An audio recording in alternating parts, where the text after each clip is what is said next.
அக்ஷரா அண்ணாமலை நேர்கள் அனைவருக்கும் எனது இனிய வணக்கம். நான் உங்கள் வாழ்க நலமுடன் ஜோதிடர் டிஜே சுந்தரபாண்டி.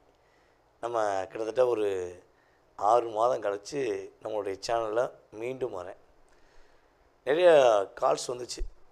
சேனல்ஸ் நம்மளுடைய நேர்களே, சார் என்ன சார் உங்களுடைய வீடியோ மட்டும் காணோம், ஏன் என்னாச்சு அப்படின்னாங்க.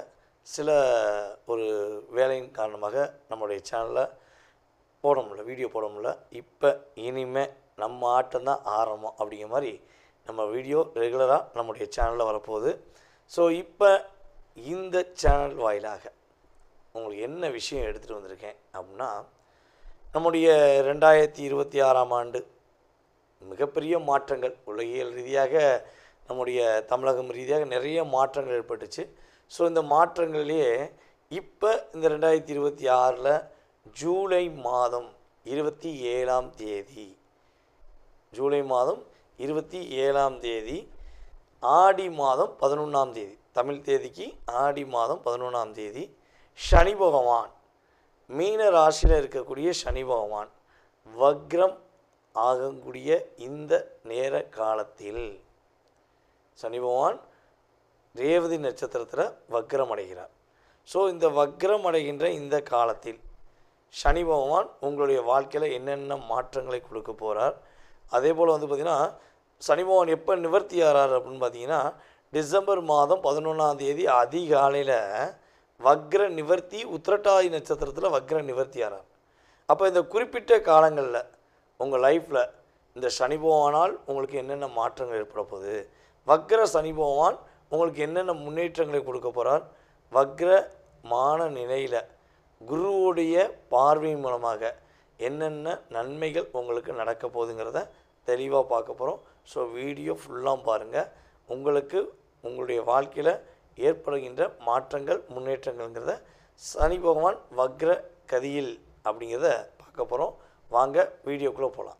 கடகராசி அன்பர்களுக்கு இந்த சனி பகவான் உங்களுடைய ராசிக்கு 9ஆம் இடத்துல வக்ரம் அடைந்து என்னென்ன மாற்றங்களை கொடுக்க போகிறார், என்னென்ன முன்னேற்றங்களை உங்களுக்கு ஜூலை 27ஆம் தேதி முதல் டிசம்பர் 11ஆம் தேதிக்கு அதிகாலை வரையும் என்னென்ன விஷயங்களில் நீங்கள் சிறப்பாக இருக்க போகிறீங்க, என்னென்ன விஷயங்களை கவனமாக இருக்கணும் அப்படிங்கிறத பார்ப்போம்.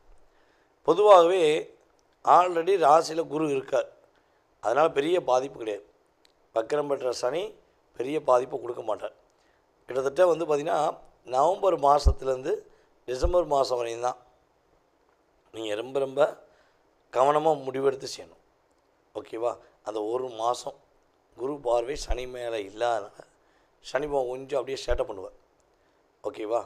அப்போ உங்களுக்கு கடகராசி என்பவர்களுக்கு என்னென்ன விஷயங்களை கிரகங்கள் கொடுக்க போகுது அப்படின்னா, கிட்டத்தட்ட என்னையை பொறுத்தளவு நான் சொல்லக்கூடிய விஷயங்களில் ஒரு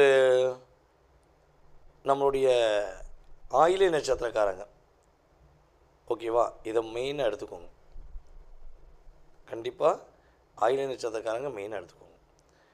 அதாவது சனி பகவான் பார்த்திங்கன்னா உங்களுக்கு வக்ரம் அடைந்து உங்களுக்கு எந்த விஷயம் நடக்கலைன்னு நீங்கள் எதிர்பார்த்தீங்களோ, திருமணம் சார்ந்த விஷயங்களோ, வேலை சார்ந்த விஷயங்களோ, ஓகேவா, இதில் எது நடக்கலைன்னு நினச்சிங்களோ அதை நடத்தி வைக்கக்கூடிய ஒரு பாக்கியத்தை சனி பகவான் கொடுப்பார். சார் என்னுடைய மனைவிக்கும் எனக்கு ஒரு கருத்து வேறுபாடு இருந்துக்கிட்டு இருக்குது, சேரவே முடியல, கட்டாயமாக சேர்வதற்கான ஒரு வாய்ப்பை கொடுப்பார். காதல் சம்மந்தப்பட்ட விஷயங்கள் நிறைய சிக்கல்கள் இருக்குது, போராட்டங்கள் இருக்குது, காதலை வெற்றி பெறுவோமாங்கிற ஒரு பயம் இருக்குது அப்படின்னா அந்த பயத்தை நீக்கி உங்களுடைய உண்மையான காதலை என்ன பண்ண கொடுப்பார், நிறைவேற்றி கொடுப்பார். எப்படி? குருவுடைய அருள் 5ஆம் இடத்துக்கு டைரெக்டாக உள்ளதுனால, சனி பகவானுடைய செயல்பாடு ஆட்டோமேட்டிக்காக வக்ரம் பண்ணுறதுனால உங்களுக்கு காதலில் வெற்றி உண்டு. அது உண்மையான காதலாக தான். சம்டைம் உங்களை ஏதாவது டிப்ரெஷன் ஏற்படுத்திக்கிட்டே இருக்காங்க, உங்களை புரிஞ்சுக்கிறாமல் உங்கள் அன்பை புரிஞ்சுக்கிறாமல் உங்களை காயப்படுத்துகிறாங்க, கஷ்டப்படுத்துகிறாங்க அப்படின்னா, அந்த கஷ்டத்துக்கு ஒரு விடுதலை வேணும்னு எதிர்பார்த்தீங்கன்னா, இந்த மனுஷனால் நான் படுற பாடு போதும்டா சாமி அப்படின்னு நினச்சிங்கன்னா அந்த நிலையை உறுதியாக செய்து கொடுப்பார். உங்களை தொல்லை பண்ணி இருக்க உறவு உங்களை விட்டு போயிடும். அது காதலாக இருக்கட்டும், அல்லது நட்பாக இருக்கட்டும். ஸோ யாராக இருந்தால் என்ன, உங்களை தொல்லப்படக்கூடிய உறவு உங்களை விட்டு போயிடும். கடன் சுமைகள் சிறிது சிறிதாக குறைவதற்கான வாய்ப்பு இருக்குது. பெருசாக டோட்டலாக கடன் அடைஞ்சிடலாம் சொல்ல முடியாது. ஆனால் என்ன பண்ணலாம், ஓரளவுக்கு படிப்படியாக ஏதாவது சின்ன தொகை எடுத்து வச்சு என்ன பண்ணலாம், கடன் அடைப்பதற்கான வாய்ப்புகள் உங்களுக்கு உண்டு. அதுபோல் நம்முடைய கடகராசி பெண்களுக்கு தங்க நகைகள், ஆடை ஆபரணங்கள் வாங்கக்கூடிய வாய்ப்பாக இந்த சனி வக்கரகதியாகி உங்களுக்கு கொடுக்க போகிறார். வக்கர நிவர்த்தி டிசம்பர் 11 தான். ஓகேவா? அந்தளவுக்கு கிரகங்களுடைய வலிமை சூப்பராக இருக்குது. இன்னொரு விஷயம், நம்ம கடகராசி என்பவர்களுடைய வேலை சார்ந்த விஷயங்களில் உள்ள பிரச்சனை சரியாகும். வேலை வாய்ப்பு உறுதியாக அங்கீகாரம் பெறக்கூடிய அளவுக்கு சூப்பராக போகுது.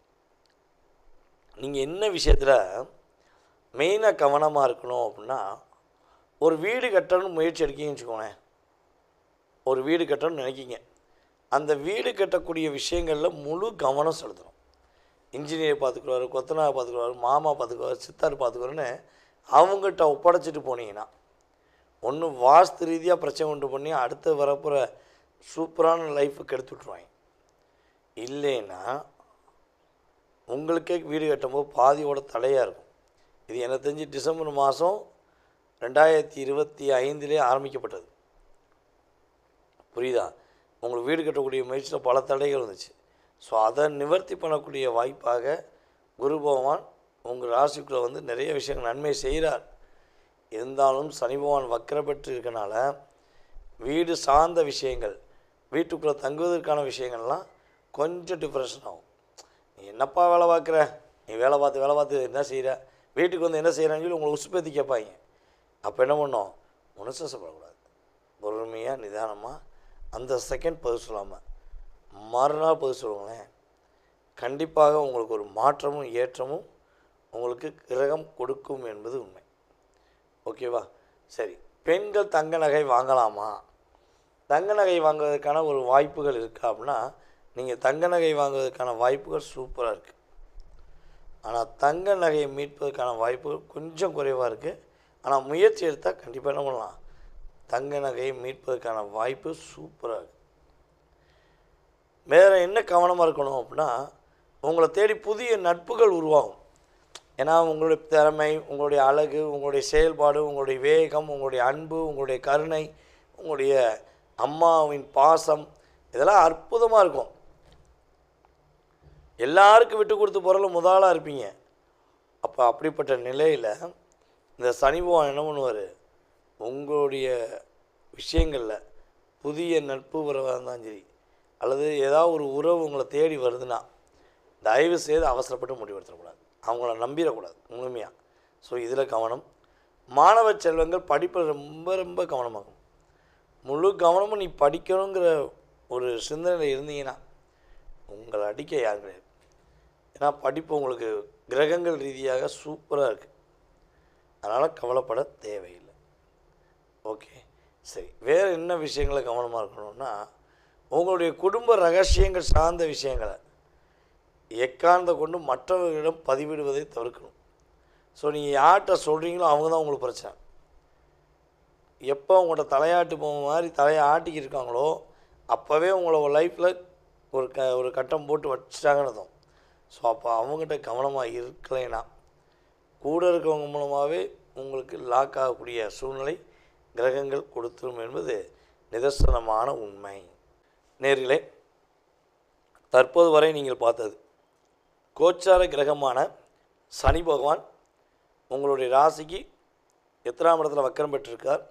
ஸோ அவர் வக்கரம் பெற்ற அமர்ந்து உங்களுக்கு என்னென்ன மாற்றங்களை கொடுப்பார், என்னென்ன முன்னேற்றங்கள் உண்டு, என்னென்ன விஷயத்தில் கவனமாக இருக்கணும். இது பொது பலன், கோச்சார கிரகங்கள் ரீதியான பொது பலன். ஸோ இதை நீங்கள் என்ன பண்ணலாம், ஒரு 20-30% எடுத்துக்கலாம். இதை தாண்டி உங்கள் மனசில் நிறைய கேள்விகள் இருக்கலாம். ஜோதிடம் சார்ந்த விஷயங்களில் நிறைய கேள்விகள் இருக்கலாம். ஸோ அது சார்ந்த விஷயங்கள் நீங்கள் மிக தெளிவாக துல்லியமாக உங்களுடைய எதிர்காலத்தை நீங்கள் தெரிஞ்சுக்கணும்னு ஆசைப்பட்டீங்கன்னா கீழே உள்ள வாட்ஸ்அப் நம்பருக்கு உங்களுடைய டீட்டெயில்ஸ் அனுப்பிவிட்டு அப்பாயின்மெண்ட் டைம் வாங்கிக்கோங்க. கண்டிப்பாக உங்களுடைய ஜாதக ரீதியாக எனக்கு என்ன தோணுதோ அதை வெளிப்படையாக கிரகத்தை ஆராய்ச்சி பண்ணி சொல்லிடுவேன். அதுலேயே நீங்கள் ரொம்ப சாட்டிஸ்ஃபேக்ஷன் ஆகிடுவீங்க. ஓகேவா? ஜாதகம் இல்லைன்னு நினைக்கிறவங்க பிரசனம் மூலமாக உங்களுடைய எதிர்காலத்தை கணிக்க முடியும். ஸோ தெரிஞ்சுக்கணுன்னு ஆசைப்படுறவங்க, எதிர்பார்க்குறவங்க என்ன பண்ணுங்கள், வாட்ஸ்அப்பில் டீட்டெயில்ஸ் அனுப்புங்க. உங்களுடைய பெயர், பிறந்த தேதி, மாதம், வருடம், நேரம், தற்போது எந்த ஊரில் இருக்கீங்க, எந்த நாட்டிலேருந்து பேசுகிறீங்க அப்படிங்கிறத இன்ஃபார்ம் பண்ணுங்கள். மேலும் உங்களுடைய மேலான கருத்துக்கள், பொன்னான கருத்துக்களை கீழே கமெண்ட்ஸ் மூலமாக தெரிவிக்குமாறு அன்புடன் கேட்டுக்கொண்டு தற்போது உங்களிடமிருந்து விடைபெறுவது உங்களுடைய வாழ்க நலமுடன் ஜோதிடர் டிஜே சுந்தரபாண்டி. நன்றி, வணக்கம்.